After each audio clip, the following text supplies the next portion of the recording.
The Prime Minister of Finland is attending the official opening of the Finnish Parliament.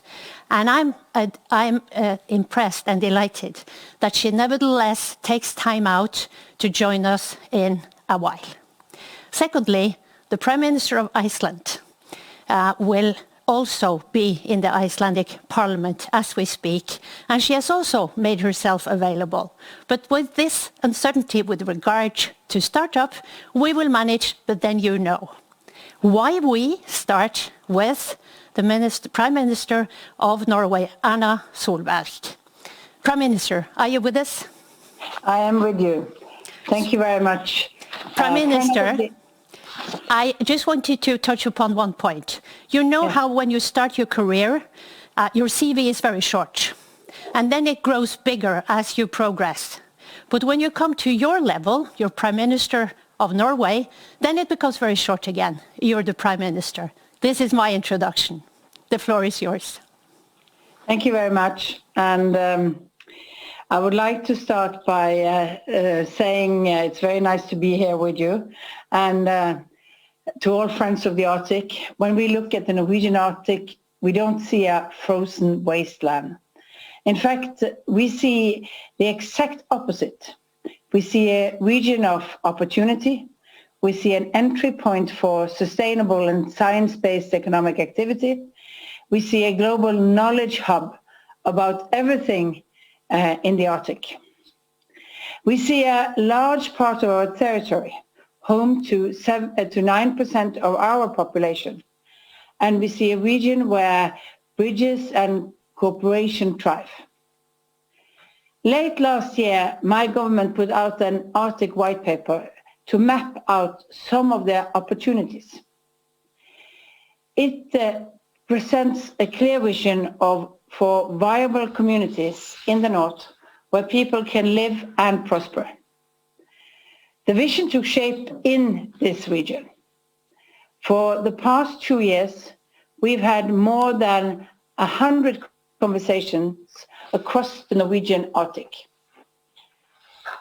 Moreover, our youth panel has given us important insight and valuable recommendations. And as you know, the Arctic is undergoing rapid change. The Arctic is warming twice as fast as the rest of the globe. Human activity are increasing, and we need to strike the balance between this activity and the Arctic environment. And at the same time, we must make use of the economic opportunity to the benefit of the people who live in this region. Our northern communities depend on sustainable economic growth and job creation. In our response to the social and economic consequences of the pandemic, new technology and innovation will be among the crucial tools we have. As you know, we need to build back greener. And the Arctic is well placed for the green transition. Natural resources, particularly marine resources, have always been important. The potential for sustainable development within ocean industries in the north is immense. And then we have the new things, like offshore wind or green shipping and pharmaceuticals that are a few examples of new things we are working on. In addition, the presence of competitive knowledge institutions, they foster innovation. And I'm encouraged by the many startups in this region that are born in the fertile ground where science meets business. The Arctic is Norway's most important area of strategic responsibility. Our new white paper reaffirms our commitment to continued stability and international cooperation. All the Arctic states agree on respect for international law and existing multilateral framework. However, we observe challenges. primarily due to Russia's increased military activity in the north. The possibility that increased geopolitical tension may affect the Arctic cannot be ruled out. A well-functioning legal regime, dialogue, cooperation remains the basis for peace and stability also in the Arctic region. While we are building bridges in the Arctic, many bridges already exist. The Arctic regional organization, including cooperation between indigenous people, provide a solid base for cooperation. These formal structures rests on top of something I think is equally important to the many people-to-people ties across the border. Life. But I think one of the things that really was strong was also the fact that young people were very clear in their notion that we should speak positive about the Arctic. We should not discuss this only as a region that needs help, that it's a region where we have to make special efforts to make people stay, but it has to be also a region where there are interests, where there are positive things happening, showing the positive aspects of the Arctic, the way of living, the possibilities, the way and the creativity that is in solving different issues in an area where people are living maybe a little bit further apart than they are doing in a lot of other places in the world. Thank you very much, Prime Minister. That aligns so well with commentary brought to the Arctic Frontiers audience previous. For instance, the input from Olga Nikolaeva from Ripon in Russia, who said the potential of the youth of the Arctic is so strong and it comes with the love of the land. Dear audience, I now have the pleasure of introducing our second panelist and our second Prime Minister. Prime Minister Stefan Löfven of Sweden. Are you with us? I hope you can see me. We can, and we can hear you, and you're all well equipped both with the Swedish and the European Union flag, so hereby confirm that I'm actually seeing you. We're very much looking forward to your intervention. The floor is yours. Thank you so much, and dear Prime Minister, friends, ladies and gentlemen, let me also thank the Arctic Frontiers for this possibility. We have a dark year behind us, and 2020 will be remembered as a year of sickness and death, of cancelled plans, lost jobs and uncertainty, all because of the pandemic. A new year has now begun, and times are still difficult, but there is a spark of optimism because of the vaccines, and it's like the northern lights when the winter night is at its darkest. I believe that the pandemic is a brutal reminder of two things that are relevant for us in the Arctic countries. First, the structural vulnerabilities of Arctic communities. I mean, access to healthcare and digitalization to areas that have proven to be essential for managing life during the pandemic. And these two things are a weak point in many parts of the Arctic region. And I hope that the pandemic will be a catalyst for new development in exactly those areas. Second, the pandemic has shown the importance of international cooperation. And the Arctic countries cooperate for peaceful and sustainable development in the region. We know that there are challenges facing our region. And the 8 member countries of the Arctic Council have decided that we will meet these challenges together. We have a shared responsibility for this region. No one can say the Arctic region belongs to me. So I hope that this new year will be a bright year for the Arctic region, for the people, for peace, and for the climate. We have presented a new Swedish Arctic strategy with those priorities: people, peace, and climate. We have a broad approach and we want to strengthen our long-term engagement for the region. And the region's major challenges are our shared burden, whether the climate crisis, sustainable development, or regional security. We must solve them together. Now, the consequences of climate change, especially for the rising average temperature in the Arctic region, are more severe than in the rest of the world. Climate change is a global responsibility, no doubt about that. But it is the Arctic countries that must lead the way, act faster, work towards carbon neutrality to ensure our region's survival, because it's what it's all about. The European Union can also make a significant contribution to Arctic cooperation, especially on climate action. Now, the United States President Joe Biden's decision to rejoin the Paris Agreement and to re-engage in broader climate and Arctic issues is a welcome development. I hope to cooperate closely with the new U.S. administration on Arctic issues. Russia takes over as chair of the Arctic Council later this year. I welcome this, and I do hope that under the Russian chairmanship we can continue to push for more sustainable economic recovery and a safer Arctic region in accordance with international law. We enjoy the constructive cooperation with Russia within the Arctic Council. We see great possibilities for close Arctic cooperation with all the members in the Arctic region, the member states, and also between perhaps especially the United States and Russia, to the benefit of all Arctic countries and for security and stability in our region.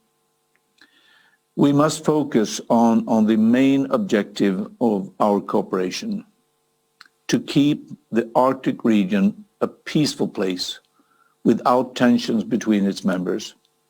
And in a world that continues to change and surprise, the Arctic region must remain a region of peace and stability where international law is respected by all countries at all times. Now, I hope for a bright year for the 4 million people living in the Arctic and for the indigenous people's interest and culture. This too is our shared responsibility. Lastly, on behalf of Sweden, I would like to warmly thank Iceland for the successful chairmanship of the Arctic Council under very, very difficult circumstances. And I also want to thank Norway and Arctic Frontiers for organizing this conference. Whatever this year may bring, our cooperation must continue to work for the people, the peace, and the climate of our great Arctic region. Thank you so much. Prime Minister Löfven, thank you very much for those remarks. And I have a quick follow-up question to you before we move on to the next speaker. You refer several times in your remarks to the threat of climate change, but with, I would say, an optimistic note with regard to our chances of actually addressing that challenge. What is, in your view, the particular role that collaboration in Arctic can serve to address climate change? Well, first and foremost, our shared aspiration and ambition on this area. I think all our countries are we've had one country not being so interested, but the most of us, at least in the Nordic countries, the ambitions is very, very clear. And now with the U.S. administration being clear also re-entering the Paris Agreement, I think we have a very good chance. And not least the youth, their ambition, their engagement. And we can also now show very clearly that we can connect increase of our growth, development of our society with decreased pollution. So that combination is a good example, and we all have very good examples of how to proceed now in the energy sector, but also in the manufacturing sector. Sweden is one of the examples where we now are developing steel produced without using coal. So I think we all, if we make sure that the climate issue is in the very center of all politics, no matter what it is, we put the climate issue in the middle. I'm so assured that we can also show that this is the real path forward. New technology, this is our future welfare. So I think with the ambition combined with concrete development is the best tool. Thank you very much, Prime Minister, and I look forward to expanding further in the panel discussion. We're now delighted to be able to introduce our third panelist and our third Prime Minister, Katrín Jakobsdóttir from Iceland. And are you with us, Prime Minister? Yes, I hope you can hear me. We can hear you, and thank you very much for sneaking away into a secret office in Parliament to talk to us. Well, I'm very happy to be with you, actually. It's quite a good, diversion from Parliament. But dear colleagues and dear audience, it's great to be with you and have the opportunity to discuss these important issues pertaining to the Arctic and how to strengthen sustainable development and green growth in this region in the north. And thank you for organizing this Arctic Frontiers in Norway. Thank you. Thank you. Now, please go ahead, Prime Minister, and thank you for being with us.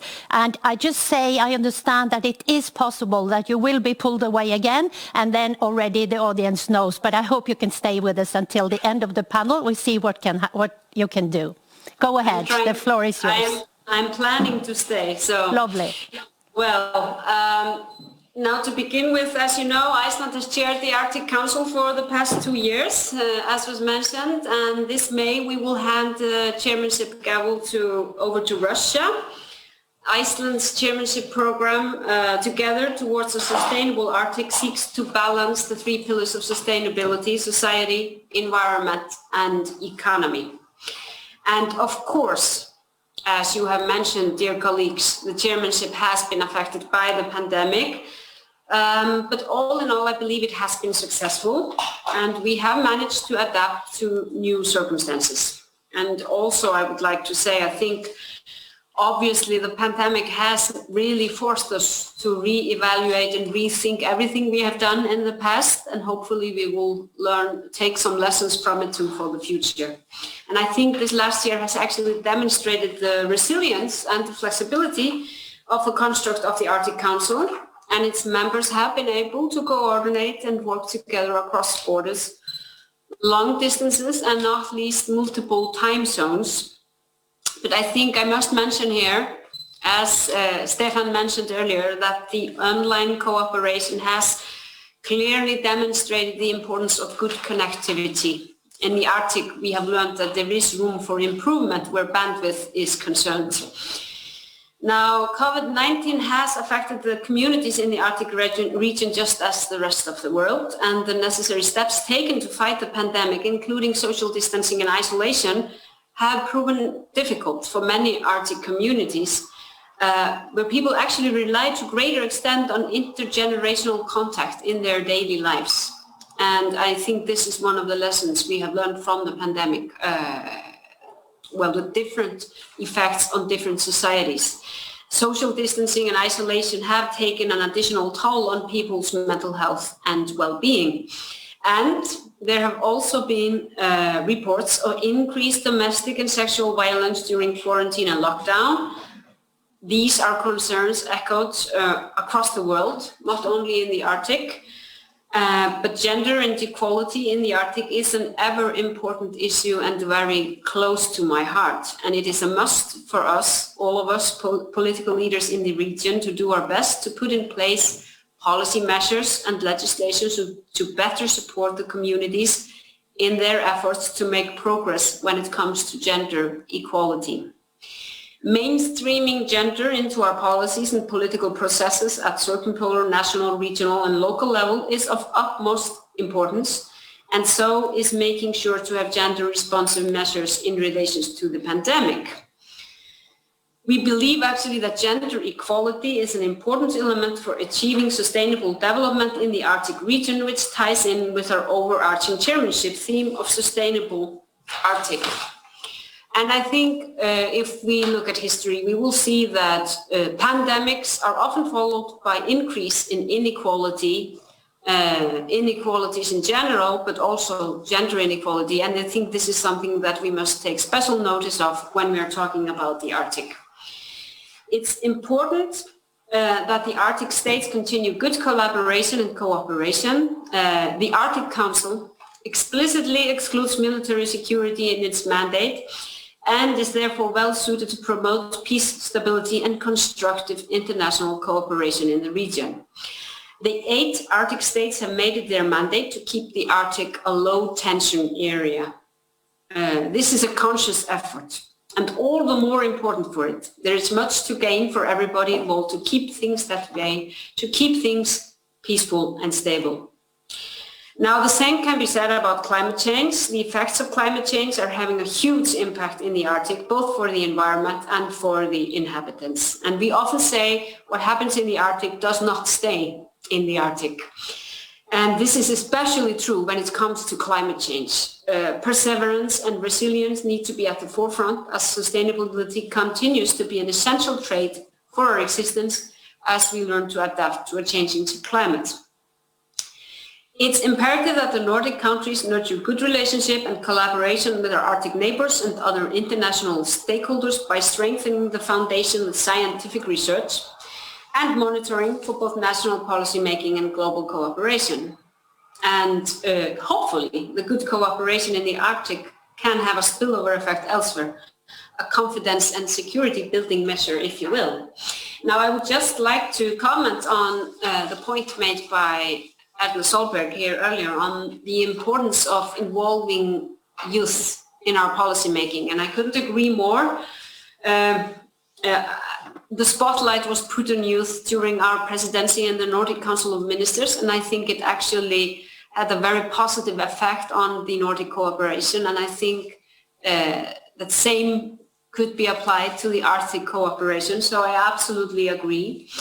And I would like to mention that a special project, Arctic Futures Challenge, was launched at the Arctic Circle 2019 by our Danish friends in cooperation with governments of Iceland, Greenland and the Faroe Islands, aiming to strengthen entrepreneurship and innovation among Arctic youth. And actually the first winners were announced November 2020. And I think it's important actually to look at what we are doing and strengthen that, because it's of vital importance, and I couldn't agree more, to strengthen youth participation in policy making for this region.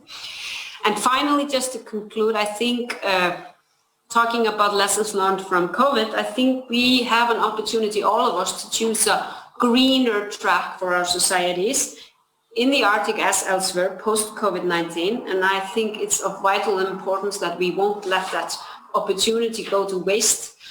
We are thinking about building back greener and better when we're talking about post-COVID societies in international collaboration. And the Arctic can actually play a vital role there when we're talking about building back greener. Thank you. Prime Minister, thank you very much for your intervention.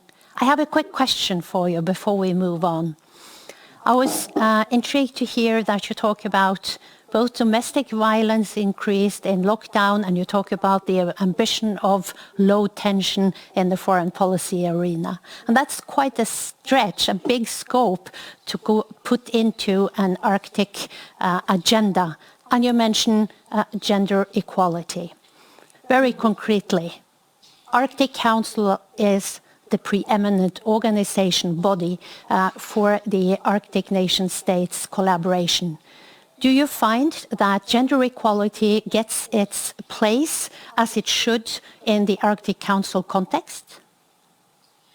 Well, I think actually gender equality hardly ever gets the place it respects in any collaboration. But I think we have tried to put this on the agenda, gender equality in the Arctic Council. And I think when we think about sustainable Arctic, we cannot have a sustainable Arctic without gender equality. That's just a vital factor to have a sustainable Arctic. And we have actually gender equality was part of our chairmanship program, and I think it was quite well received by our colleagues in the Arctic Council. So when we look to the future and think about a sustainable Arctic, we cannot do that without thinking about the societal pillar in sustainable development. And gender equality is obviously a key issue when it comes to that pillar.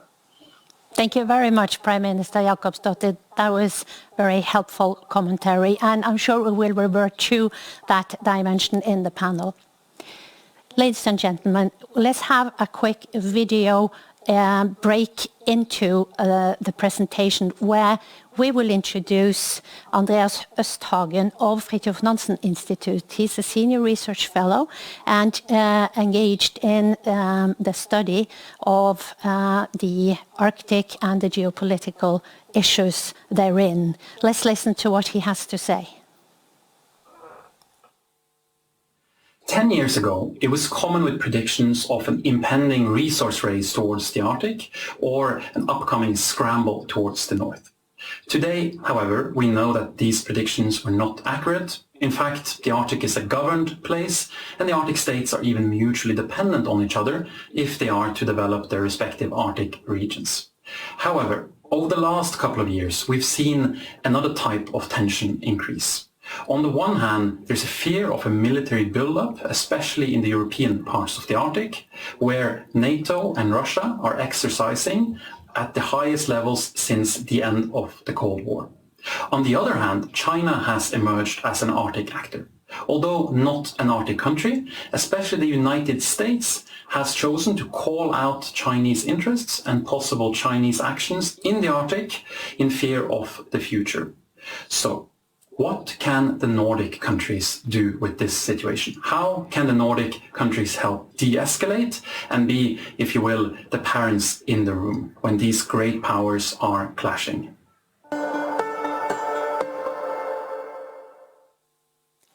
Ladies and gentlemen, thank you very much to Andreas Østhagen of Fridtjof Nansen Institute for that question. And I will invite the three Prime Ministers to join me in the panel. And let me give you this guidance with regard to how we will do this. Let's start with the geopolitical shift and look at it through the Arctic lens.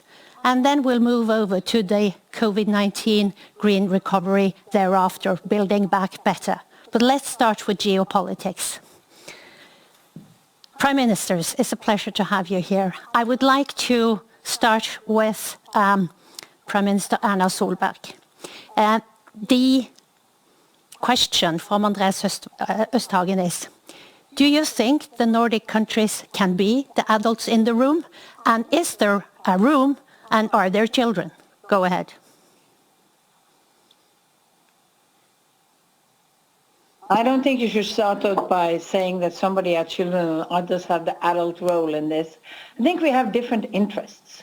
We have different interests being smaller and bigger countries.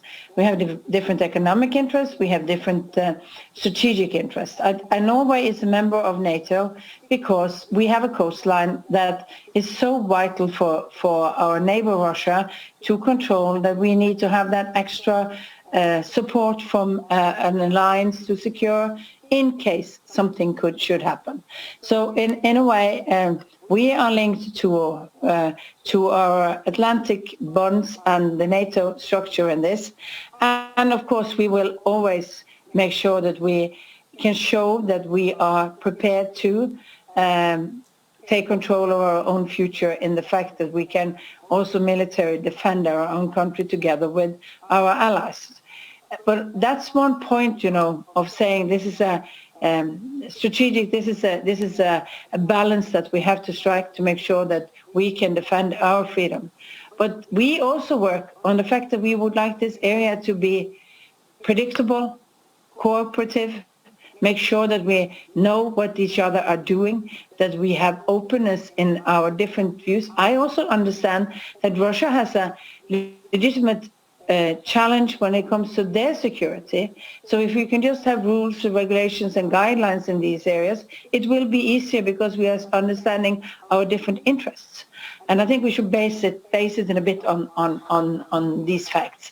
And so I don't believe that there's a big, I think there have been an increased tension because there has been a military buildup, there's been a renewal of the Russian arsenal and their ability and new weapon systems, and it has been answered, and we have a different political situation, not in the Arctic, but in other parts, for example, Ukraine. But we have still kept a low tension in our area. We are still cooperating closely in our neighborhood on all of the civilian issues that we need to cooperate. And I think that's a very big and important building stone for us, also for the future. Because if we acknowledge each other's legitimate interests in areas, understand the way of behavior and are predictable in the way we are moving, I think we also are creating, in fact, more sound and more peaceful and more stable environment to be in. I don't think there's a race for resources, but I think there is an increased interest in the resources in the north. But of course, the climate change shifts probably the value of some of these resources quite strongly compared to where we were 20 years ago. So I think also that the development of the environment has an impact on the resource focus in the north. Thank you very much, Prime Minister. If I may turn to you, Prime Minister Löfven, there was one thing you said in your intervention that struck me, and you talked about the responsibility, the accountability of the Arctic resting with Arctic states, and you said no one can say I own the Arctic. So that really pushes us in the direction of collaboration. Could you expand a bit on that? Absolutely. I think we have all the possibilities due to the fact that we have this forum, that infrastructure well established. As I see it, we have a good cooperation, and that is